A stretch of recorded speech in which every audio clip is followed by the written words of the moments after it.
À Jonas, fils d'Amitai, en ces mots: lève-toi, va à Ninive, la grande ville, et crie contre elle, car sa méchanceté est montée jusqu'à moi. Et Jonas se leva pour s'enfuir à Tarsis, loin de la face de l'Éternel. Il descendit à Jaffo et trouva un navire qui allait à Tarsis. Il paya les prix. C'est la parole de Dieu. Il paya les prix du transport et s'embarqua pour aller avec les passagers à Tarsis, loin de la face de l'Éternel. Nous allons acclamer pour la parole.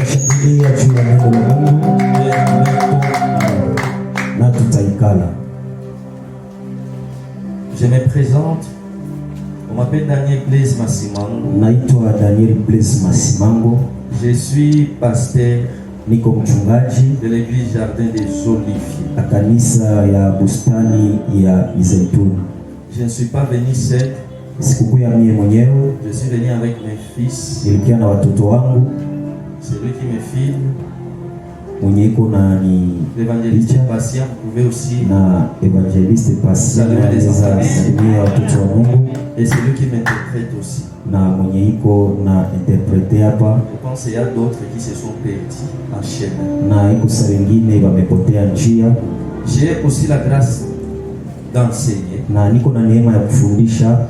Je suis père de 3 enfants biologiques. Niko baba na watoto watatu nimezala. Et marié à une épouse qui s'appelle Abigail. Na mke wangu jina lake Abigail Riziki. J'aime Dieu. Napenda Mungu. Et je suis vraiment engagé dans le royaume. Kabisa niko juu ya kuingia ndani ya ufalme. Je remercie Dieu nashukuru Mungu de m'avoir accordé cette grâce d'être devant vous. Kwa kunipatia kibali kama neema kuwa mbele yenu. Nous ne sommes pas spéciaux. Hatuko wasamani sana. Mais Dieu a voulu que ça soit moi aujourd'hui. Lakini Mungu alipenda ikuwe mimi leo. Il y a ceux qui parlent plus que moi au milieu de nous. Kuna wengine wanaongea vizuri kunishindia katikati yetu. Mais Dieu a voulu que ça soit moi qui parle aujourd'hui. Lakini Mungu alipenda ikuwe mimi ndio mwenye nitaongea leo. Toi aussi tu vas parler demain dans le nom de Jésus. Na wewe kesho utaongea kwa jina la Yesu. Je remercie aussi mon ami. Nashukuru pia rafiki yangu, votre pasteur Jésus. Mchungaji wenu, mchungaji Joshua Gilson. Voilà, Gilson. C'est un ami de longue date. Ni rafiki kabisa wa zamani. Depuis que j'étais célibataire, on a combattu des grands combats avec lui. Wakati nilikuwa siaoa hata tulipigana kabisa vita kabisa naye. On a dormi à terre en train de chercher la face de Dieu. Tulilala naye chini mbudongo kutafuta uso wa Mungu. On a des veillées de retraite. Makesha kujifungia. Je célèbre Dieu pour son ministère. Nashukuru Mungu kabisa, nainua Mungu juu ya huduma wake. Amen. Laisse-moi te dire, le Dieu que tu sers dans la jeunesse, acha nikwambie, Mungu mwenye unatumikia mchana wako, il va t'accorder du repos dans la vieillesse. Atakupumzisha mzee wako. Je te remercie aussi toi qui es la préfiguration de Jésus-Christ. Aseme kabla ya kuonekana ya Kristo et les effets de son sang. Na kazi ya damu yake. La préfiguration de Jésus-Christ. Kuonekana ya Kristo et les effets de son sang. Na matokeo ya damu yake. Nous allons nous inspirer dans l'ancienne alliance. Tutarudia kwanza kwa agano la kale pour expliquer la nouvelle alliance. Ili tufafunue kabisa agano jipya. Alléluia. Amen. J'explique d'abord c'est quoi la préfiguration. Nataka nieleweshe prefiguration ni nini. La préfiguration, c'est annoncer d'avance Ni kuonesha mbele ce qui va arriver plus tard. yenye vitatokea baadaye. Donc si nous parlons de la préfiguration du Christ, Tukiongea juu ya Kristo, donc Christ était déjà annoncé ni kusema tayari alikuwa ametangaziwa dans l'ancienne alliance kwa Agano la Kale, avant que la prophétie puisse porter chair dans la nouvelle kabla alliance. unabii haijavala mwili mu Agano Jipya. Nous connaissons Christ dans la nouvelle alliance. Tunajua Kristo mu Agano Et Jipya, laisse-moi te dire, Jésus est mieux représenté dans l'ancienne alliance que dans la nouvelle lakini alliance. acha nikwambie, Yesu ameonekana vizuri sana mu Agano la Kale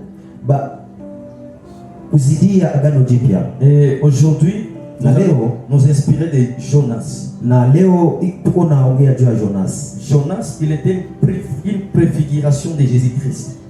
Yona yeye alikuwa mwenye ametangulia Kristo, Et nous allons vous donner plusieurs preuves. na tutawaonesha vitu vyenye vitawaelewesha, Donc nous allons englober en trois grandes parties. yenye tutakabula mpande vitatu. Et après avoir annoncé Jonas comme l'image de Jésus-Christ dans Baada ya l'ancienne alliance, kuonesha picha ya Yona kama vile picha ya Kristo mu Agano la Kale, c'est maintenant que nous allons parler de trois choses à savoir sur son sang. na pale juu tutaongea vitu vitatu ya kujua juu ya damu Il y a yake. ceux qui nous ont précédés. Kwa venye balitutangulia, Je pense qu'ils ont déjà parlé.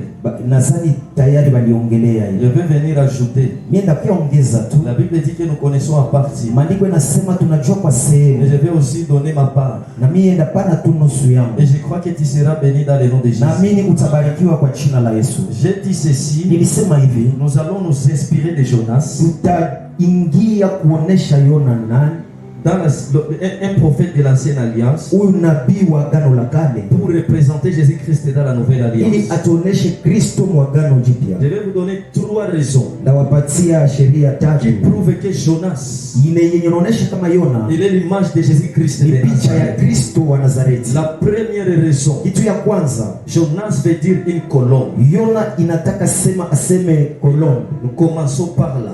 Hatunaanzia pale. Jonas veut dire une colombe.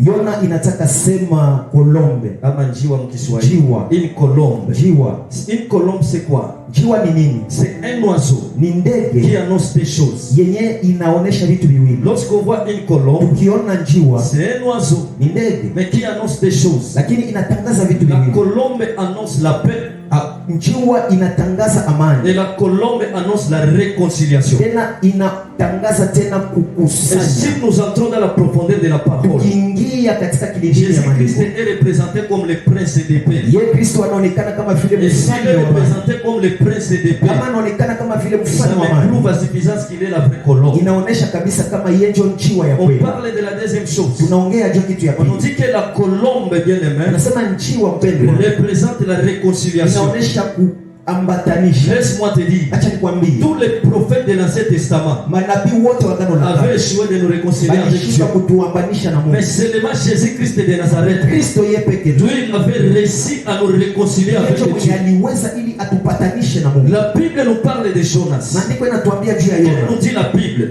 Maandiko yanatuambia nini? Jonas était allé à Ninive Yeye Yona alienda Ninive pour une mission. juu ya kazi. La mission qui avait poussé Jonas à aller à Ninive Kazi yenye ilimtuma Ninive était d'aller réconcilier les habitants de Ninive et Dieu. ilikuwa juu aende apatanishe wakaji wa Niniwe na Mungu. La Bible nous dit Maandiko les gens yanatuambia de Ninive vivaient dans les péchés. watu ya Niniwe walikuwa naishi Et ndani ya Dieu s'est dhambi, préparé pour frapper Ninive. na Mungu alikuwa anajitayarisha juu Mais awapige. qu'est-ce nous dit la Bible? Mais maandiko yanatuambia Dieu nini? avait envoyé son prophète. Mungu akatuma Et nabii le wake, prophète que Dieu avait envoyé, na nabii mwenye Mungu il alituma s'appelle Jonas. ameitwa Avec Jonas, la mission na de kazi réconcilier Ninive et Dieu. ya kuambatanisha Niniwe na Et Mungu. lorsque Jésus-Christ aussi était venu sur la Wakati terre, Kristo naye alikuja il était duniani, venu avec une mission. alikuja nena La kazi, mission de nous réconcilier avec Dieu. ilikuwa tu kazi ya Lorsque kuwapatanisha Adam na et Mungu. Ève étaient tombés dans les Wakati jardins Adamu d'Éden, na Eva walianguka l'homme était bustani, mort. mwanadamu La mort, akakufa. c'est la séparation. Kifo ni L'homme kutengana. était séparé entre lui et Dieu. Mwanadamu Et aliyetengana la na venue de Mungu. Jésus-Christ Na sur la kukuja ya terre Kristo hapa avait la duniani mission de réconcilier ilikuwa tu l'homme kazi ya kurudisha et son mwanadamu na créateur. mbaji wake. Alléluia. Amen. C'était ça la mission principale de Jonas. Hiyo ndio ilikuwa kazi ya Et Yona. en voyant la mission principale de Jonas, Na kuangalia hiyo et kazi ce kanisa que ya Yona Jésus-Christ avait fait, na yenye Kristo bien alifanya aimé, ça se ressemble. vinafanana Et ça na me mabadala. prouve à suffisance Na inaonesha pour kweli dire à l'église na kuambia que kanisa Jonas Yona est l'image parfaite yeye ni picha de ya Jésus-Christ ya de Kristo Nazareth. wa Nazareti. Je vais vous dire une chose. Nakwambia kitu, Jésus-Christ était dans l'arche. yeye Kristo alikuwa ndani ya arshi, Même s'il est le véritable arche de l'Alliance. kama vile yeye njo sanduku la gano Il la est aussi le kweli. véritable arche de Noé. Yeye pia tena ni sanduku ya Noa. Je vous explique que dans cette réalité, Ndawaonesha kwa hii njia. la Bible dit ceci. Maandiko yanasema Ils hivi, étaient entrés dans l'arche. walikuwa wameingia ndani ya, Après avoir entré dans l'arche, wakati waliingia ndani ya arshi, Noé bien-aimé Noa mpendwa avait pris premièrement les corbeaux. alikamata kwanza kibongobongo. Après avoir envoyé les corbeaux, Baada ya kutuma kibongobongo, il avait pris maintenant, bien-aimé, les 3 colombes. akakamata tena njiwa À tatu 3 reprises, mara tatu, il les avait aussi envoyés. akabatuma pia. Bien-aimé, c'était l'image de Jésus. Na ilikuwa tu picha ya Kristo. Je vous avais dit ceci. Nikiwaambia hivi, Bien-aimé, la colombe c'est l'image de Jésus-Christ de Nazareth. njiwa ni picha ya Kristo. Mais qu'est-ce nous dit la Bible? Biblia inatuonyesha nini? Avant que Noé lance les colombes, Kabla Noa hajatuma il njiwa, avait d'abord lancé les corbeaux. alituma kwanza Les kibongobongo. corbeaux c'est l'image des prophètes Kibongobongo ni qui picha ya avaient unabii précédé Jésus. mwenye alitangulia Avant Kristo que Jésus soit envoyé kabla dans les Kristo mondes, hayatumiwa dunia. Dieu avait d'abord envoyé les prophètes. Mungu alituma manabii. Si nous voyons tous les prophètes de l'Ancien Testament, Tukiangalia manabii ils sana la avaient pour kale mission walikuwa de tuna faire ce kazi que Jésus avait fait. yenye Yesu alitaka Mais ça fanya, avait échoué. lakini walishindwa. Dieu a envoyé un prophète. Mungu alituma nabii Quand Israël tombait dans le péché, wakati Israeli sans le péché d'Israël, juu ya zambi ya le Israeli, prophète n'a pas sa place. bila zambi ya Israeli nabii Le nafasi. prophète venait Nabii alikuwa pour anakuja réconcilier Israël et juu Dieu. ya kupatanisha tu Israeli na Mungu, Et ça veut dire ceci. na inataka sema hivi, Les corbeaux étaient l'image des prophètes. njiwa ilikuwa picha ya Mais unabii. si nous voyons les corbeaux, Tukiangalia c'est kibongobongo c'est parmi les animaux impies. ni kufatana na miongoni ya manyama zichafu. Donc les corbeaux étaient l'animal impie. Kibongobongo ilikuwa Mais ndege moi, ya maintenant, nous uchafu, nous demandons na mie na wewe pourquoi tunajiuliza Dieu tu prends les corbeaux kwa nini Mungu et unakamata tu envoies kibongobongo les corbeaux na unatuma hiyo avant kibongobongo d'envoyer les colombes. baada ya kutuma Ça veut njiwa. tout simplement dire ceci. Ilitaka tu iseme hivi, J'envoie d'abord les prophètes natuma kwanza et nabii, après avoir envoyé les baada ya prophètes, kutuma c'est nabii maintenant que je vais envoyer mon fils. pale ndio natuma sasa Mais mwana pour vous wangu. expliquer, je vais vous dire Juu ya ceci. kuwaelewesha nasema Bien aimé, hivi, le corbeau est un animal impie. upendo wa kibongobongo ilikuwa ndege moja ya Ça veut uchafu. dire ceci. Inataka Tous sema ceux hivi, qui ont servi Dieu wenyewe dans walitumikia l'ancienne Mungu alliance, kwa agano la ils kale, étaient impies. alikuwa Et je mchafu. suis en train de dire à quelqu'un, Nataka niambie tu ne mtu, seras pas pire parce que tu sers Dieu. hautakuwa mtakatifu Tu juu ne unatumikia seras pas Mungu, bien aimé parfait parce que tu sers Dieu. hautakuwa mwema ili juu Parce que unatumikia Mungu. Moïse a servi Dieu. Musa naye Mais il alitumikia était Mungu. l'image du corbeau Yeye impie. alikuwa picha tu ya Eli kibongobongo a servi mchafu. Dieu. Elia naye Mais il alitumikia était Mungu. l'image du corbeau impie. Alikuwa tu picha ya kibongobongo On ne mchafu. devient pas pire à servir. Hatukuwa Mais watakatifu on juu ya devient kutumika, pire grâce au sang de l'agneau. lakini tunakuwa Les watakatifu corbeaux kupitia damu ya Yesu. pire. Kibongobongo Mais les ilikuwa corbeaux mchafu, servaient. lakini ilikuwa natumika. Laisse-moi te dire. Acha nikwambie, Dans l'église, nous avons plusieurs catégories de gens. ndani ya kanisa tuko na watu tofauti. Nous avons les serviteurs. Tuko na watumishi Et nous avons les enfants de Dieu. na tuko na watoto Et wa nous avons les fils de Dieu. na tuko na batoto Et kabisa parmi les wapendwa. trois, Na hawa watatu Yachini c'est être un serviteur. Être appelé un serviteur est kitu kia ajabu.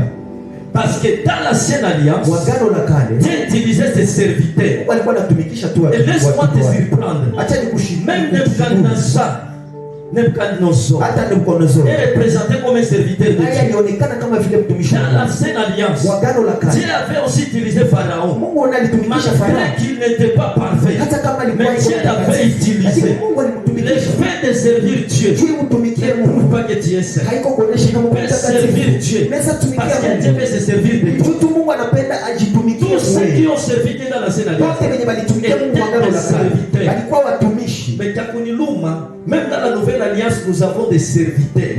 Hata mwagano la jipya tuko tuna Je watumishi. peux chanter ici en étant serviteur. Unaweza imba hapa kama vile mtumishi wa Mungu. L'image du corbeau impie. Picha tu ya kibongobongo chafu. Unaweza piga gitari ama uko tu picha ya kibongobongo L'image du corbeau impie. ya kibongobongo hapo. Bien, mais tu peux prêcher comme un Unaweza serviteur. ubiri mpendwa kama vile L'image mtumishi. du corbeau impie. Uko tu picha ya Mais kibongobongo bien chafu. aimé, Acha dans la mpendwa. nouvelle alliance, Mwagano Dieu jipya utilise ses fils. Mungu anatumikisha On chombo devient mtoto un yake. fils. Unakuwa mtoto Après avoir reçu le salut, baada ya kupata wokovu, entre le fils et le serviteur, katikati ya mtoto na celui qui mtumishi, est supérieur, c'est le fils dans la mwenye maison. juu ni mtoto Laisse-moi na te dire, nyumba. Acha kuambia, nous qui sommes dans la nouvelle sisi alliance, wenye tuko nous wakati sommes supérieurs à Moïse, juu ya nous Musa, sommes supérieurs à Élie, tuko wakubwa wa nous Eli, sommes supérieurs à Jacob, juu ya Yakobo, nous sommes supérieurs Juu. parce que la nouvelle alliance juu agano nous jipya donne la suprématie. inatupatia ukubwa. Lâcha la colombe pour la troisième fois. Maandiko yanasema Noa akatupa Et tena lorsqu'il jua mara avait lâché tatu. la colombe pour la troisième fois, Wakati aliitupa mara la Bible tatu, dit que la colombe était partie sans revenir. aseme njiwa ikaenda bila La kurudi. troisième fois, c'est l'image de la troisième venue de Jésus. Aseme na picha ya tatu ni Lorsque kurudi Jésus ya va tatu ya venir Kristo. pour la troisième Wakati fois, Kristo atokea mara ya c'est tatu, pour le millénium. ni pale juu ya Et pour milele. le millénium, Jésus va venir régner sur la Na terre. hiyo itakuwa Sans revenir tunatawala encore au ciel. mara ya mwisho bila kurudia tena Alléluia. mbinguni. Amen. Jésus-Christ est le véritable colombe. Yesu ndio njiwa ya kweli, Il est vivant. il est ressuscité. Je vais vous dire ceci. Nawaambia hivi, On peut servir Dieu unaweza tumikia Mungu comme un serviteur. kama vile mtumishi, Mais il faut monter le niveau. lakini inabidi upande Et kiwango. pour monter le niveau, Na juu upande hiki tu dois kiwango, devenir un enfant inabidi ukuwe mtoto, et puis devenir un fils. na baada ya pale ukuwe sasa Et lors de kijana, l'enlèvement, tu vas devenir une épouse. na siku ya kunyakuliwa utakuwa sasa Et c'est la mke, dernière étape. na hiyo ndio ya mwisho. Je vais vous parler du deuxième raison Nawaambia sasa sheria ya qui pili prouve que Jonas yenye inaonyesha kama est Yona l'image de Jésus-Christ de ni Nazareth. picha ya Kristo Yesu. Si nous regardons dans nos Bibles, Ukiangalia ndani ya Biblia zetu, Jonas Yona n'était pas envoyé en Israël, hakutumiwa Israeli, mais Jonas était envoyé dans les nations. lakini yeye walimtuma mu mataifa. Il n'était pas envoyé en Israël, Hawakumtuma il Israeli, était envoyé dans les nations, walimtuma mu mataifa, dans une ville qui s'appelle Ninive, muvili yenye inaitwa Ninive, qui était la capitale d'Assyrie à ilikuwa l'époque. kapitali ya Wasuria mwa hiyo wakati. Si nous lisons Matthieu chapitre 9, 13e verset, Ukitoma Mathayo 9:13 on nous yake, montre que même Jésus-Christ bien-aimé anatuonyesha hata Yesu n'était pas mpendwa venu pour les saints, hakukuya il juu était ya venu wayake, pour les péchés. ni alikuya tu juu ya watenda Et dhambi. quand on Amen. dit la Bible, Biblia inatuambia Jonas n'était pas allé Yona yeye par hakwenda sa propre volonté, mapenzi mais yake, il était allé lakini parce alienda que Dieu lui avait juu envoyé. Mungu ndio alimtuma. Et même Jésus, lorsqu'il était venu sur la Hata terre, Kristo sasa alikuya il n'était kudunia, pas venu par sa propre volonté, hakukuya kwa mapenzi mais yake, Jésus était lakini venu Kristo parce que alikuya son Père, Dieu juu notre baba yake Dieu, mwenye lui avait envoyé sur la alimtuma terre. chini ya dunia. Et lorsque bien-aimé Jonas a été Na envoyé, wakati Yona il alitumiwa, a été envoyé à Ninive, alitumiwa Niniwe, qui est l'image des nations, ilikuwa picha ya mataifa, une ville païenne.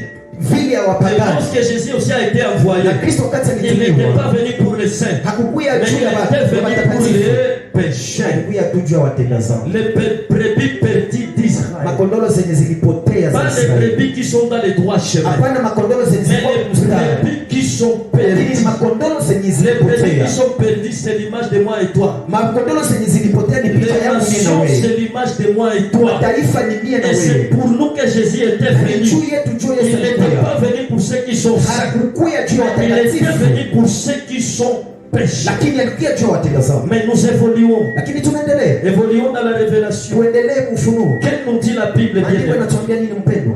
Pour que Jonas Juu Yona sauve Ninive, aokoe Niniwe, il avait utilisé la tactique de Jésus-Christ alitumikisha tu namna ya Kristo à la croix. kumsalaba. Pour sauver une vie, Juu uokoe uzima, on donne une vie. hawanapana tena uzima. On ne peut pas être sauvé Hauwezi kuwa si umeokolewa une vie n'a pas été donnée. kama haukupana uzima. Lorsque Jonas était allé à Ninive, Wakati Yona alienda Niniwe, bien aimé, avant que Jonas sauve Ninive, kabla hajaokoa parce que Niniwe, Jonas avait sauvé Ninive, Juu Yona aliokoa avant Niniwe, que Jonas sauve Ninive, kabla hajaokoa la Niniwe, Bible nous montre que Jonas était mort. maandiko yanatuambia Yona alikufa. Et Kama comme preuve, tu vas lire Jonas chapitre 2, 3e na verset. juu uelewe, utasoma La Yona Bible 3. nous montre que Jonas était mort. Maandiko yanasema Yona Et il avait alikufa fait 3 jours dans le ventre na du akafanya poisson. siku 3 ndani Et ya tumbo après samaki. les 3 jours, Jonas Baada était ya pale ressuscité. Yona Et akafufuka, lorsqu'il était ressuscité, c'est maintenant que Ninive était sauvé. pale njo Niniwe L'image ikaokolewa. de Jésus-Christ de Ni Nazareth, picha ya Yesu il Kristo wa devait Nazareti. aussi mourir. Naye ilibidi Il akufe. devait donner sa vie. Ilibidi naye Et atoe passer uzima wake 3 jours. na kupitia Il était siku dans les 3 tombeaux. ndani Et ya après kaburi. le 3e jour, Baada ya pale, il était ressuscité. akafufuka. Pour que moi et toi nous soyons libres. Tumie na wewe tufunguliwe Jésus-Christ donna sa vie. Kristo naye akapana uzima Sans wake. la mort Bila kifo et la résurrection, na kufufuka, il n'y a pas de salut. hakuna Jésus-Christ wokovu. qui s'était donné, Kristo mwenye il avait alijitoa, donné sa vie alitoa et il uzima était wake ressuscité. na akafufuka. La mort de Jésus-Christ Kifo cha Yesu c'est yeye peke ne sauve pas, ayoko, mais c'est la mort lakini ni kifo et la na résurrection. ufufuko. Kama À la croix, il n'était pas seul. na kumsalaba Il y kumoja avait peke, aussi des autres halikuwa brigands. na watu wengine wajambazi Ils étaient morts de la même nao manière. walikufa tu namna moja, Mais eux, ils n'étaient pas ressuscités. lakini hawa hawakufufuka. C'est pourquoi, bien aimé, la force de l'église, Ndio maana nguvu ya kanisa, c'est le message du salut. ujue Et le message du salut, ujumbe ya wokovu c'est la mort et la résurrection de ni Jésus. kifo na ufufuko ya Yesu. Alléluia. Amen. Nous allons encore avancer dans la révélation. Tutaendelea tena mfunuo. Que nous dit la Bible? Maandiko iko natuambia nini? C'est Jonas que nous voyons Huyu Yona mwenye tuko naona avait donné sa vie. alitoa uzima wake, Et lorsqu'il était ressuscité, na wakati alifufuka c'est maintenant que Ninive était sauvé. ni pale pale sasa ndio Niniwe ikaokolewa. J'ai dit ceci, Nilisema hivi, pour qu'une vie soit sauvée, ili maisha ya mtu yaokolewe on doit donner une autre vie. inabidi utoe uzima wengine. Sans qu'une vie ne soit pas donnée, Kama hautoe uzima, une autre vie ne sera pas sauvée. uzima ingine haitaokolewa. Pour que Israël quitte l'Égypte, Ili Misri itoke, Israeli itoke mu il Misri, fallait que les premiers-nés des Égyptiens ilibidi wazaliwa wa kwanza wa Egypte soient sacrifiés. watolewe. Et si tu lis la Bible, Ukisoma Biblia, tous les prodiges et miracles que Moïse avait, les 10 plaies là, miujiza yote, pigo yote 10 n'avaient pas fait à ce que lesquels les pharaons lâchent les enfants. haikufanya ili roho ya Farao iachilie watoto wa Tu ne Israeli. seras pas sauvé parce qu'on a fait des miracles. Hautaokolewa juu alifanya miujiza. Parce que Kama bien aimé, Israël avait fait des miracles. Israeli ilifanya En miujiza Égypte, bien aimé, les miracles étaient là. ndani ya Misri, miujiza ilikuwa pale.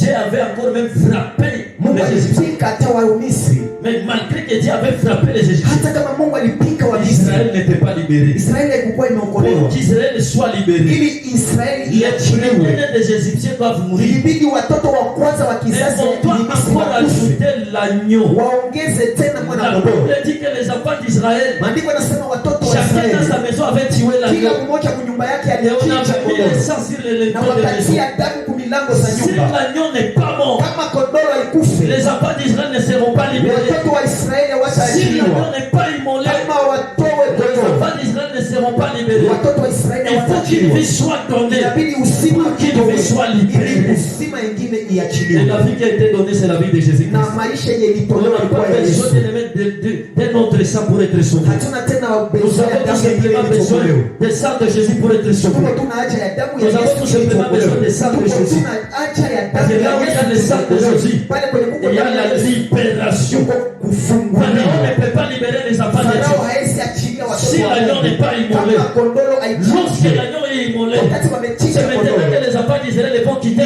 pale l'Égypte. sasa jo watoto wa Israeli Et watatoka quel moment c'est Misri. bien aimé la Bible? Biblia inatuonyesha Les nini? enfants d'Israël étaient partis Watoto wa Israeli walienda dans la marche de la foi. kutembea. Premièrement, la loi a été donnée. Kitu ya kwanza kondoo Avant que lilitolewa. moi et toi nous soyons nés. Dunia na wetu zaliwa. Mais lorsque la loi a été donnée, Wakati kondoo lilitolewa, il faut une deuxième chose. ifo kitu ya pili Il mpendwa. faut maintenant Inaomba sasa que tu sois devant la mer. ukuwa sasa mbele ya bahari ya Lorsque nous Shamu. voyons la mer, Tukiona bahari ya je vais Shamu, vous expliquer quelque chose nawaambia kitu avant de passer. baada ya tupite. On peut bien aimer recevoir Jésus. Unaweza pokea Yesu. Tu l'as reçu dans les marchés. Unampokea msoko. Tu l'as reçu en ce lieu. Unampokea mahali Mais il hapa. te faut une deuxième chose. Inakuomba kitu ya pili. Tu dois passer dans la mer rouge. Inabidi ufuke bahari ya Shamu. Pourquoi la mer était Kwa rouge? nini bahari ilikuwa Parce que bien aimé, c'est ni l'image picha du baptême. ya Je ubatizo. vous explique pourquoi la mer était rouge. Nawaambia kwa nini bahari La ilikuwa, mer était rouge parce que c'était l'image du sang de kwa Jésus. sababu ilikuwa picha tu ya damu ya Yesu. On ne peut pas être libéré Hauwezi kuwa si on ne passe pas dans les sangs de Jésus. yapita mu damu C'est ya en Yesu. passant dans la mer rouge, Kupita mumeru. c'est en passant dans les sangs de Jésus Kupita mu damu ya Yesu. que nous serons totalement Pale libérés. ndio tutakuwa Pharaon, c'est tumefunguliwa. l'image bien aimée des démons. Farao ni picha ya L'image mapepo. bien aimée des péchés Picha ya qui dhambi. sont en train de te poursuivre. Iko na Mais ils kufuatilia. seront anéantis. Na itashindwa nguvu. Lunga moya jinayo tu damu ya Yesu. Haleluya. ukapita mudamu ya Yesu ukaba yo peke inashindwa pita. Si tu passes dans la mer rouge, ukipita bahari ya Shamu, les péchés de l'impudicité qui te poursuivaient dhambi ya ukahaba yenye kwenda kufuata ne saura pas passer. haitaweza pita. Si tu passes dans la mer rouge, Ukipita bahari ya Shamu, les péchés de calomnie qui te dhambi suivaient ya kuteta ya ne kusema bongo saura pas passer. haitaweza Je kuvuka. n'ai jamais vu un homme passer, bien aimé, Apita dans la mer rouge bahari ya et que Shamu Pharaon puisse lui attraper. na Farao amshike tena. Ukanasikia maneno yalipita mwa ingine. Amen. Ce n'était pas le sang de Jésus. Avance. Celui qui passe dans le sang de Jésus, Mwenye anapita mudamu ya Kahaba Yesu. haiwezi kumkamata tena. Avance. Pharaon ne saura pas t'attraper. Farao hataweza Parce kukugusa que tu tena. es passé dans le Kwa sang sababu de Jésus. Troisième mission. kazi ya tatu. Non, je parle de troisième raison. Na pana sheria ya tatu. Qui prouve que Inaonyesha Jonas inaonyesha kama Yona est l'image de Christ. ni picha ya Kristo. Tu vois que c'est la mission de Jonas Utaandika hivi, kazi ya Yona était compatible à la mission de Jésus-Christ. ilikuwa sawa sawa na kazi ya Yesu. Si nous voyons la mission de Jonas, Ukiangalia kazi ya sa Yona mission était compatible à la mission de Jésus. ilikuwa kabisa inafanana na kazi ya Kristo. La première Kitu ya kwanza, mission.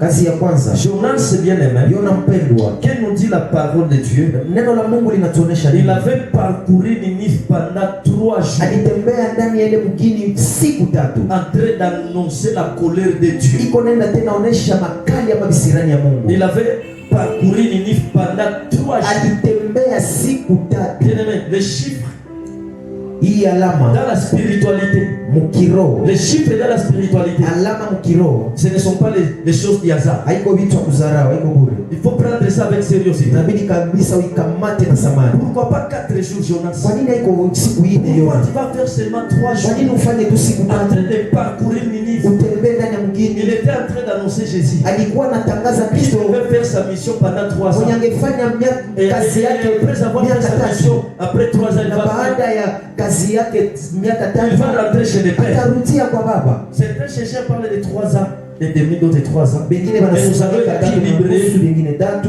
parce que les chiffres après la virgule n'a pas de valeur dans la spiritualité. Kiroho nukta ikizidi haina Il tena avait maana. fait 3 ans Alifanya tu miaka tatu en train bien-aimé d'annoncer les sages. na kwenda tu na kuhubiri wokovu. Jonas annonçait la colère de Dieu. Yona yeye alikuwa anatangaza makali Jésus, ya pendant ya 3 ans, Mungu. il avait annoncé le royaume. Kristo yeye mwa hii miaka tatu alikuwa anaonesha tu ufalme. Si nous allons encore plus loin, Tukienda mbali tena, la déviation de Jonas kukwepa ya Yona était prophétisée depuis la création de la ilikuwa nayo imetabiriwa zamani. Le fait que Jonas avait choisi Tarsis Juu tu gisi Yona alichagua Tarsis à la part de Ninive, kabla ya kuchagua Niniwe, il était en train de prophétiser quelque chose. alikuwa na tabiri Lorsque kitu. Jésus était venu, Wakati Kristo il alikuya, était venu pour Israël. alikuya juu ya Israeli. Bien aimé, Israël, c'est l'image de Tarsis. Israeli ni picha ya Tarsis. Lui, il avait choisi Tarsis. Yeye akachagua sasa Et Tarsis. lorsque Jésus était venu, Lakini Kristo wakati il avait alikuya, aussi choisi les brebis égarées yeye d'Israël. akachagua sasa kondoo zenye Mais zilipotea laisse-moi za te dire Israeli. ceci. Acha nikwambie hivi. La nuit a toujours été l'image de la grâce. Usiku ilikuwa tu picha ya neema. Par la grâce de Dieu, Kwa neema ya Mungu, Dieu avait changé ces choses. Mungu akabadilisha hivi. Au lieu que Tarsis soit sauvé, Baada ya Tarsis c'est iokolewe, Ninive qui était sauvé. Niniwe ndio sasa Au inaokolewa. lieu que Israël soit sauvé, Kabla Israeli c'est nous haijaokolewa, les nations qui étaient sisi sauvées. mataifa ndio tunaokolewa. Cette déviation était prophétique. Ili kukwepa, Je suis en train de dire à quelqu'un, niko naambia ta mtu, bénédiction va te suivre. baraka zako Ta bénédiction va te suivre. baraka yako Partout où tu seras, ta bénédiction va se cibler. Ce que Dieu a préparé pour toi, personne ne peut dévier cela. hakuna mwenye anaweza kukwepesha. Lorsque Dieu envoie un corbeau, Wakati Mungu anatuma le kibongobongo, corbeau vient avec l'adresse. bongobongo inakuya kabisa na adresi. Le corbeau bien-aimé ne zappe pas l'adresse. Bongobongo haikosaki, haipoteaki. Lorsque Dieu envoie la bénédiction, Mungu akituma la baraka, bénédiction vient avec l'adresse. baraka nayo inakuyanga, Laisse-moi te dire, inajua kwenye Jésus te mtu. connaît. Yesu Il anakujua, connaît ton adresse. anajua kwenye Il mtu, connaît ton adresse. anajua kwenye Il connaît ton mtu, problème. anajua shida Et yako. quand il va agir, Na wakati ta solution va venir avec na l'adresse. majibu zitakuya na zinajua kwenye huko. Alléluia. Advance.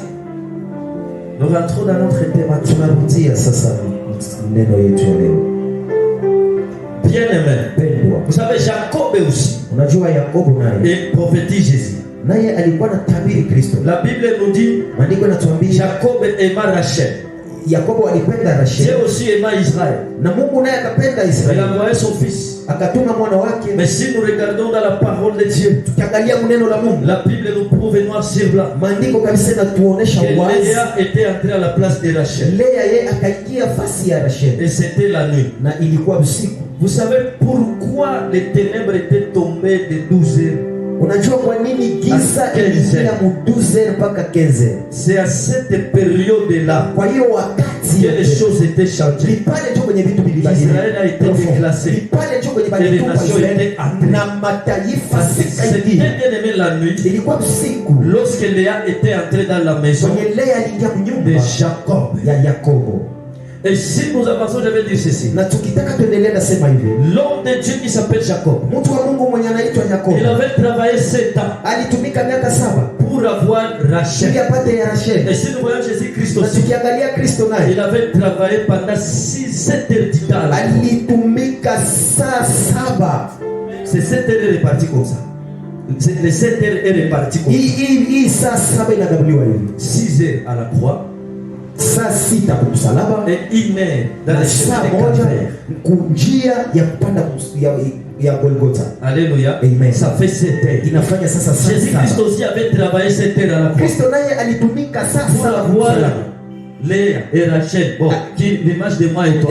Picha yangu mie na wewe. Vous savez bien aimé, dans la spiritualité, Unajua mpendo mkiroho, les choses du hasard n'existent pas. vyetu ya bure vikuwake. Cette déviation Hii tu kukwepesha était maneno. prophétisée Kwa depuis. unabii zamani. C'est pourquoi bien aimé, Ndio maana on mpendwa, ne peut pas accepter Jésus hawezi kubali Kristo si on n'est pas aussi prédestiné. kama haukutayarishiwa. Cette déviation Hii kukwepeshwa hii a été prophétisée depuis. ilikuwa tayari imetayarishiwa, imetabiriwa. Alléluia. Amen.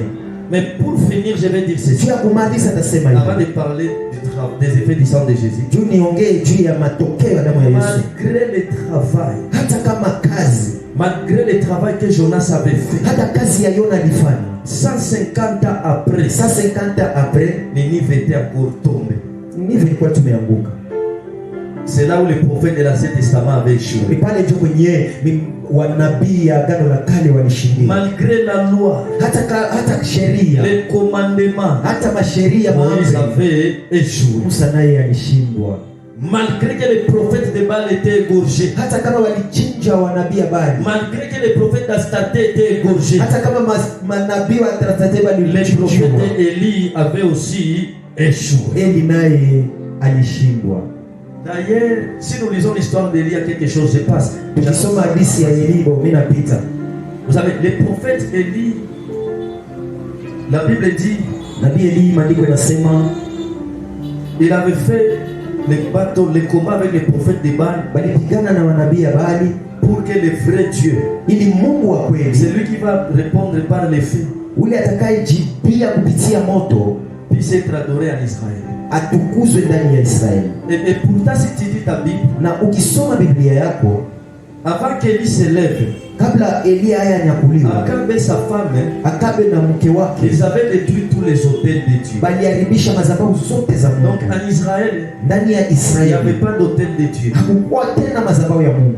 Mais que nous dit la Bible? Sasa Biblia iko natuambia nini? Élie construisait un hôtel. Eli akajenga madhabahu Et les prophètes de Baal aussi construisaient les na hôtels. manabii za Baali nao wakajenga madhabahu yao, Mais lorsqu'il avait fait descendre les feux, lakini wakati walikuwa wakiita moto, les feux avaient encore consumé même l'hôtel d'Élie, moto tena ikalungusa na madhabahu ya même l'hôtel de Baal, na madhabahu ya Baali, encore l'absence totale d'hôtel. tena madhabahu tena ya Mungu haiko pia. Et c'était ça l'échec.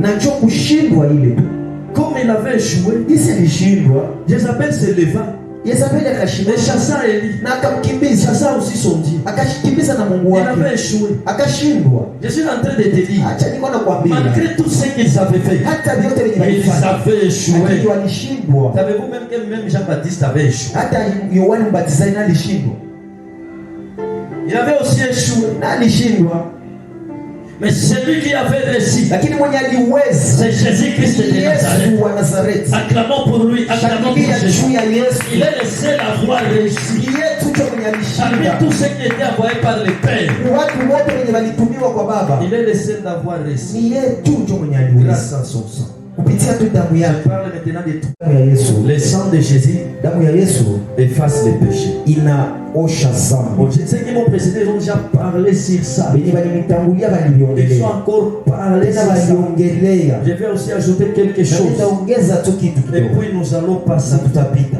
C'est uniquement le sang de Jésus Ni damu ya Yesu tu qui efface les yenye péchés. inapotezaka na inavuta Il y dhambi. a une grande différence Kuko tofauti kubwa entre effacer ya kuvuta et purifier. na kutakasa. C'est des choses sont différentes. Ni vitu vyenye viko viwili tofauti. Je m'explique en disant ceci. Nataka nikueleweshe niseme, La purification naseme utakaso laisse des traces. inachaka alama. Même si on se purifie comment, Hata kama unajitakasa les traces restent toujours. inabidi tu alama zibakie La zionekane. purification, Kutakasika c'est l'image ni picha du lavage sans savon. ya kunawa bila sabuni. Même si tu laves comment un vase, Hata ukisukula chombo, s'il n'y a pas le savon, kama hakuna sabuni ça ne sera pas propre. haiwezi takasika. Alléluia. Amen. C'est ça l'image de la purification. Hayo ndio picha ya kutakasika. Na acha nikwambie, unaweza na mikono yako unaidesinfecte, mais bakaitia tena ku microscope. Ndio. Je te dis la vérité, Nakwambia kweli, les microbes vont toujours apparaître. mikrobe itaonekana tu. Juna mwili unabeba yo peke ni uchafu. Jasho yote itatoka tu pale ni uchafu. La purification, Utakaso bien aimé, laisse les traces. inachaka alama Seulement, bien aimé, lorsqu'on efface, wakati yenyewe anavuta, c'est maintenant qu'il n'y a pas de traces. ni pale njo kwenyewe hakuna alama. Je m'explique en disant ceci. Nataka nikueleweshe niseme hivi, Nous sommes purifiés par plusieurs choses. tumetakasika kwa vitu vingi. Je vais vous donner 4 choses qui purifient l'homme. Nawapatia vitu vinne vinaotakasa. Les gens pensent que Watu wanawazia kama nous sommes purifiés uniquement aseme tumetakasika tu par le sang. kupitia damu. Mais il y a le langage Yayoul. Je vais parler. Ndaongea. Alléluia. Amen. Il y a 4 choses qui purifient Huko l'homme. vitu vinne vinatakasa mwanadamu. La première chose qui purifie l'homme, Kitu ya kwanza inatakasa mwanadamu, même le sang des animaux purifie. hata damu ya nyama Mais le inatakasa, sang des animaux n'efface pas. lakini damu za nyama hazipotezi. Le sang d'animaux Damu ya nyama n'efface pas les péchés. hayo haifute zambi, Mais le sang des animaux lakini damu za nyama purifie. hayo inatakasa. Deuxième chose qui peut purifier, Kitu ya pili yenye inaweza takasa, la parole. aseme neno. Si tu lis Jean 15:3, Ukisoma Jean 15 la Bible dit qu'on a été purifié par la parole. Biblia inasema tumetakasika kupitia neno. Avant de spiritualiser, tu dis Jésus, nous sommes purifiés par la parole. Tunatakasika Parce que kupitia la neno, parole dit à 4 façons d'être interprétée. kwa sababu neno la Mungu liko na namna sehemu nne za kutafsiria. Le fait d'écouter la parole, Juu tu umesikia neno, tu es purifié. umetakasika. Bien, mais nous avons la troisième chose qui purifie l'homme. Kitu ya tatu yenye inatakasa mtu, Les bonnes actions purifient. aseme matendo mema nayo inatakasa. Si tu lis Proverbe 16:6, Ukisoma Proverbe ama Zaburi, ça va te prouver ce message de dire vrai. yenye niko nasema utaelewa kama ni vya kweli. Quatrième chose qui purifie, Kitu ya ine, ramener ton frère qui a été perdu en aseme Jésus. kurudisha ndugu yako mwenye alikuwa amepotea mzambi kwa Yesu, Ça purifie. inatakasa. Si tu lis Jacques, Ukisoma kitabu ya chapitre Yakobo 5, ya 5 19e verset jusqu'au 20e verset, 19 mpaka 20. la Bible dit que si tu ramènes ton frère, Biblia inasema ukirudisha vraiment tes ndugu, péchés seront pardonnés. aseme dhambi zako zimesamehewa. Ça purifie l'homme. Inatakasa mwanadamu, Mais bien aimé, ça n'efface pas les péchés. lakini haivute dhambi. Tout ce qu'on faisait dans l'ancienne alliance Yote ni walikuwa nafahamu agano la kale, purifiait l'homme. wacho Mais natakasa ça n'effaçait pas les lakini péchés. haikukuwa navuta Les dhambi. sacrifices. D'ailleurs, je vais monter pour que les sacrificateurs soient purifiés. ili kuhani Il atakasike. était purifié par 3 choses. Alikuwa anatakasika On kuvitu lisait la parole pour les sacrificateurs toute la nuit. balikuwa nasoma neno juu ya Et en makuhani lisant la usiku mzima. parole, il était purifié. Na kusoma hiyo neno walikuwa La wanatakasika. deuxième chose, Kitu ya pili, avant que les sacrificateurs entrent, kabla hawajaingia il se lavait dans le cuve de rein. balikuwa na nawa Le kusani cuve yenye ilikuwa ndani ya de rein. rein lui sanctifie, lui purifier. Ilikuwa nayo na mutakasa. Troisième chose qui purifiait les Kitu ya sacrificateurs, tatu ilikuwa na c'est la robe qu'il portait. ilikuwa kanzu Lorsqu'il porte les fautes, wakati anavala hiyo automatiquement il est purifié. pale ametakasika. Ça purifie l'homme. Ilikuwa natakasa mwanadamu. Mais ce péché purificateur, Aseme makuhani lui il s'est lavé ye alikuwa na dans nani les kives de kwa Ré. hii kivi ya Mais le peuple Israël, lakini taifa et il ne Israeli se lavait pas. hapo wakuwa na nao Et là où il passait, il y avait des bassins. kwenye balikuwa napita kulikuwa sani Mais il ne se lavait pas. hapo hapakuwa alikuwa na nao. C'est l'animal avec qui il venait Ni avec. sadaka zenye balikuwa nakuya nazo Qui était lavé zenye balikuwa na dans takasa ces bassins. hii Mais sani pourtant, cet animal, c'est l'image de Jésus. na hii nyama hii Ça makolo sikuwa peut tumicha dire Kristo. ceci. Inatasema hivi Depuis l'ancienne alliance, aseme tangu c'est agano la kale l'animal qui était purifié à la place de nyama l'homme. hicho ilikuwa inatakasika kwa nafasi Depuis ya l'ancienne mwanadamu. alliance, Kuanzia c'est agano la kale. Jésus-Christ qui était purifié à la place de l'homme. Yesu tucho alikuwa C'est ametakasika Jésus-Christ kwa nafasi qui ya mwanadamu. prenait nos fardeaux et nos péchés. Yesu tucho alikuwa anabeba mizigo yetu na dhambi zetu. Il n'avait pas compris que c'était ça la réalité. Hapakuwa naelewa amejua ukweli profond. Bien aimé, Pendwa pour que les péchés soient effacés, ili dhambi zisamehewe il zipotee. faut le sang de Jésus. Ilibidi damu ya Yesu. Qu'est-ce que nous dit la Bible? Biblia inatuonyesha nini? C'est le sang de Jésus Ni damu ya Yesu tu peut purifier. yenye inaweza takasa. Vous savez, Unajua un jour Dieu avait dit à Israël, siku moja Mungu akaambia Israeli purifiez-vous, aseme mujitakase, je vais passer dans les camps. ndapita ndani ya kampuni yenu. Mais lorsque Dieu était passé, Sasa wakati Mungu alipita, personne n'avait supporté la gloire de Dieu. hakuna mwenye alivumilia utukufu wa Mungu. Dans l'ancienne alliance, personne n'avait supporté la gloire de Dieu. Hakuna mwenye alivumilia utukufu wa Mungu Malgré leur purification. hata kama gisi walikuwa wametakasika. On ne peut pas supporter cette gloire. Hauwezi vumilia hiyo Ça utukufu. montre que la purification de l'homme Inaonyesha kama utakasiko ya laisse mwanadamu toujours des séquelles, inaacha tu vitu, laisse toujours des traces. inaacha tu malama, Mais pour que l'homme soit propre, lakini juu mwanadamu akwe kabisa mitakasika safi, il faut seulement le sang de ni Jésus. damu ya Yesu tu. Acclamons pour le sang de Jésus. Shangilia juu ya damu ya Yesu, Pour le sang de Jésus. shangilia juu ya damu ya Yesu. Deuxième effet, Kitu matokeo ya pili, le sang de Jésus damu ya Yesu est notre nouvelle identité. ni ayo njoo C'est notre nouvelle identité. ni identite yetu mpya. Le sang de Jésus Damu ya Yesu est notre nouvelle identité. identite yetu ya Je mpya. vous explique en disant ceci. Tawaonesha hivi, Pour être congolais ili ukue Kongomani de nature, tu dois avoir le sang inabidi ukue kabisa na damu d'un père et d'une mère ya congolais. baba na mama Mkongomani. Pour pouvoir être un Américain qui n'est pas naturalisé, qui est naturel, un Américain naturel doit avoir le sang d'un père et d'une mère américain. Mtu wa Amerika kabisa juu ajulikane kama ni mtu wa Amerika, inabidi akuwe na damu ya Et baba wa pour Amerika na mama wa être un Amerika. enfant de Dieu, Na juu ukuwe mtoto wa on Mungu, doit avoir aussi le sang de Jésus. inabidi ukuwe na damu ya La Yesu. Bible dit ceci, Biblia inasema hivi, il est en nous iko ndani et yetu nous sommes en na lui. sisi ndani yake.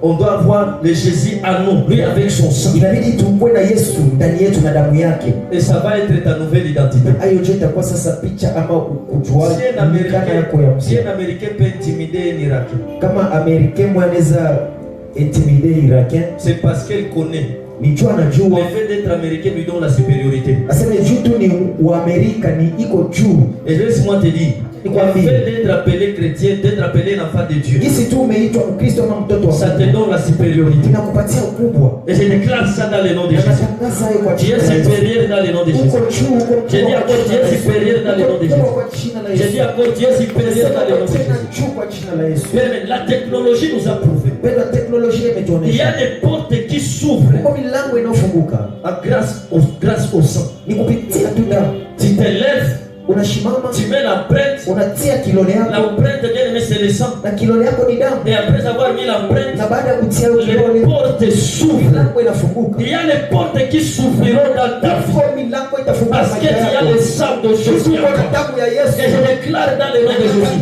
toutes les portes qui étaient fermées dans l'année 2025, cette année, ces portes s'ouvrent dans le nom de Jésus. Dans le nom de Jésus. Pas parce que tu es parfait, mais parce que tu as le sang. tuko na damu.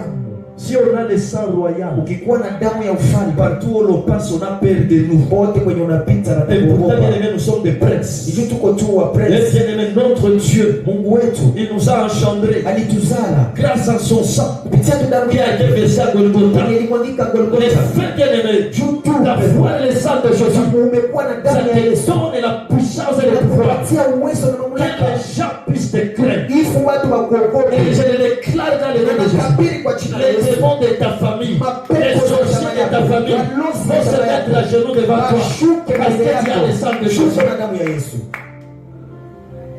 L'homme qui s'appelle David Mtu mwenye anaitwa Daudi n'était pas accédé à la royauté parce que seulement il est David. hakuingia mnyumba ufalme tu alikuwa Mais il Daudi, était accédé à la royauté parce qu'il a aussi le sang de lakini Chita. aliingia mnyumba ufalme tu alikuwa na damu ya Chita, tu Yuda. as une prophétie. Yuda wako na unabii Et comme tu as une na hizo prophétie, uko na unabii, cette prophétie s'était installée dans le sang. hiyo unabii ilikuwa Tu imekana vas ndani ya engendrer quelqu'un qui s'appelle David. utasala tu mwingine mwenye anaitwa Daudi. Dans la Bible, il y a plusieurs prophéties Ndani ya Biblia mna unabii qui nous mingi concernent, nous les enfants de Dieu. Et je déclare ce soir dans le nom de Jésus que ces prophéties puissent se protéger. Que ces prophéties puissent se protéger. Parce que nous sommes les enfants de Dieu. tu watoto wa Mungu. Notre identité. Identite yetu, Alléluia. amen. Bien-aimé, Pendwa, le sang damu cache plusieurs informations. inaficha habari za mingi, C'est comme un mot de passe ni kama vile mot de passe qui cache plusieurs informations. inafichaka vitu ya mingi Tu vyenye sais, hauwezi jua. lorsque tu tombes malade, Wakati unagonjwa, il suffit tu waweke damu yako kule ku microscope na inasema unagonjwa nini. kweli Haiko kwa kukuona, mais c'est grâce au sang ni kupitia damu qui a été examiné. yenye walijifunzia Dans des pays développés, mu manchi zenye zinaendelea. ton sang Damu yako c'est une banque. Ni banki. ni baraka. Hata kama wiko nasema njoo minyama gisi inakuya, mais kama Yesu akikutunyakua mbio msoma danger. Le sang ni banki. Damu yako ndio banki yako. Ukaweka tu ni hapo na ngapi? Dans les pays développés, Mingine ton zinaendelea. sang c'est ton identité. Damu yako ndio watakujulia. Unaweza weka hivi bana kama pasiporo yako ni ya frappe au ni ya kweli. Grâce au sang. Kupitia tu damu. Alors si le sang Sasa juu ya damu cache des informations, inaficha vitu mingi. laisse-moi te dire, Acha nikwambie, Satan ne peut pas trembler devant toi shetani haezi ogopa mbele yako. parce que tu portes une foulard. Juu uko na kitambaa. Satan ne peut pas trembler devant toi Shetani haezi ogopa mbele yako. parce que tu portes une longue robe. Juu unavala robe ya mrefu. Satan ne peut pas tomber devant toi Shetani haezi anguka mbele parce yako. que tu pries à l'âge. Juu unaombaka Mais Mungu. Satan va trembler Lakini shetani après avoir examiné le sang. baada ya kuchunguza damu yako, Akasikia ni damu ya baraka atakubalisha. akijua tu ni damu ya baraka. Mais s'il sent que c'est le sang de Jésus qui est akijua en tu toi, damu ya Yesu ndio kwa laisse-moi te dire, Satan ne va fuir. Shetani atakimbia. Mais Satan ne peut pas fuir Shetani hawezi kimbia. parce que tu chantes bien. Juu unaimba vizuri. Mais il va fuir parce qu'il a examiné ton sang. Atakimbia juu alijifunza damu yako. Et après avoir examiné ton sang, Baada ya kuchua damu yako, c'est maintenant qu'il saura pale ndio que atajua celui qui est en face de lui ke mwenye uko mbele n'est yako pas un homme ordinaire, haiko mtu wa mais c'est un kawaida, homme extraordinaire. mtu mwenye iko wa machapu. C'est la surprise que Satan avait réussi à Golgotha. Ile ndio mshangao yenye alipata Golgotha. Golgotha veut dire le lieu du crâne. Golgotha nasema ni mahali pa Golgotha kufuka. avait l'habitude de manger les gens. Pale ilikuwa tu na kawaida kukula watu. Golgotha mangeait les gens Golgotha ilikuwa nakula watu. jusqu'au jour où Jésus était monté sur Mpaka Golgotha. siku yenye Yesu alipanda Lorsque le Golgotha. sang de Jésus avait touché Wakati les os damu de ya Yesu Golgotha, iligusa tu kudogo Golgotha Golgotha. avait senti Golgotha ce qui kaelewa. vient de tomber sur Sasa moi. hii yenye Ce imeanguka n'est juu pas un yangu. sang ordinaire, Haiko damu ya c'est un kawaida. sang extraordinaire. Damu yenye Et le zaidi ya tombeau des kawaida. saints Na pale s'était pale ouvert na parce makaburi que les zikafunguka. sondes, la terre avait senti que le froid est insupportable. Sito hii haiko ya kuvumilia. Nikapasula makaburi yote kwa sababu inasikia vile vinamshukia viko vya kawaida. Dernière chose, Kitu kia mwisho. je donne cette révélation puis nous allons finir par là. Nataka nipande ufunuo na tumalizie hapa.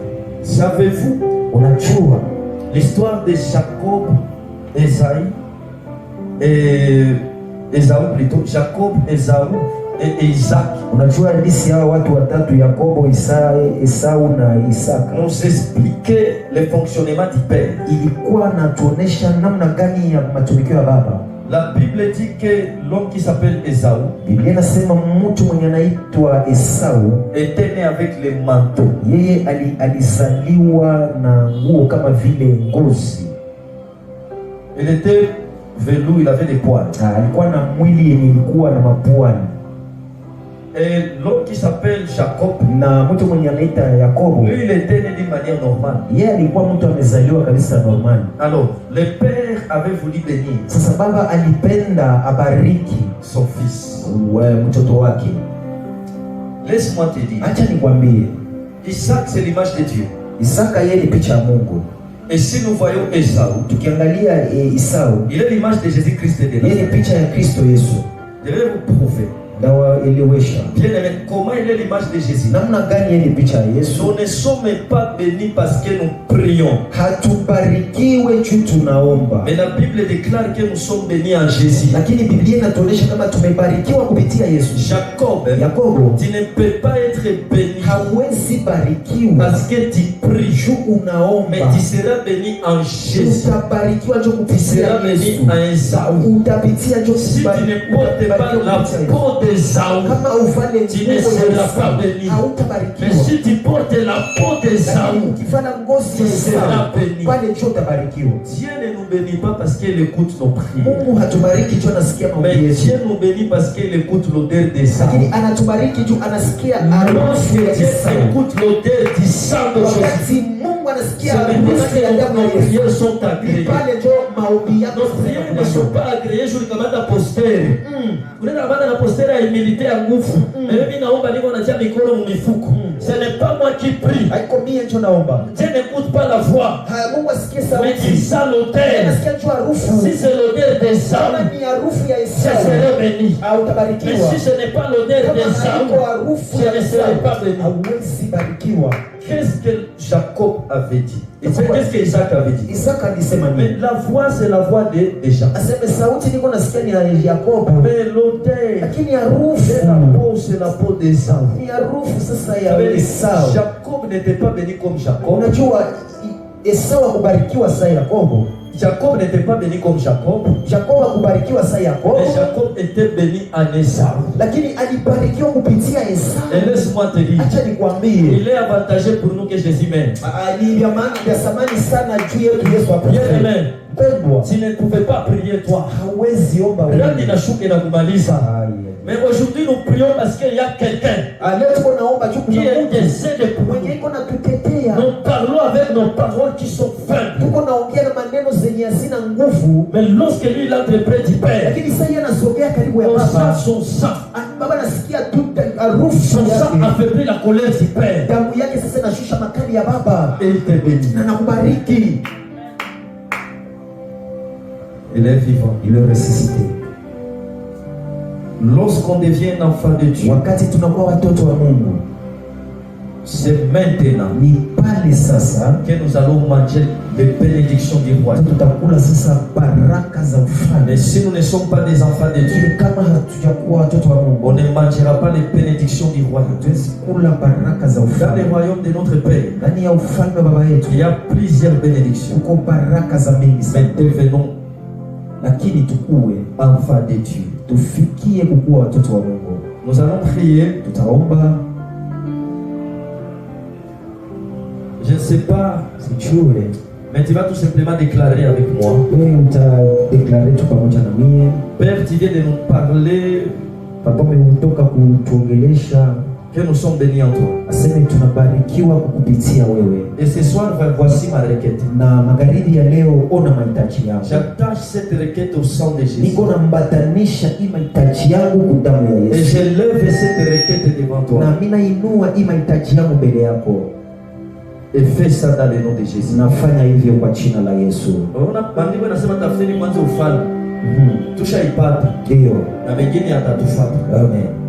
C'est bien bon lorsqu'aussi on est exaucé. Être en Dieu sans être exaucé, ça mène la frustration. Mais lorsqu'on est béni en Dieu, ça donne aussi l'assurance qu'on est dans les bons. Est-ce qu'on peut se mettre debout?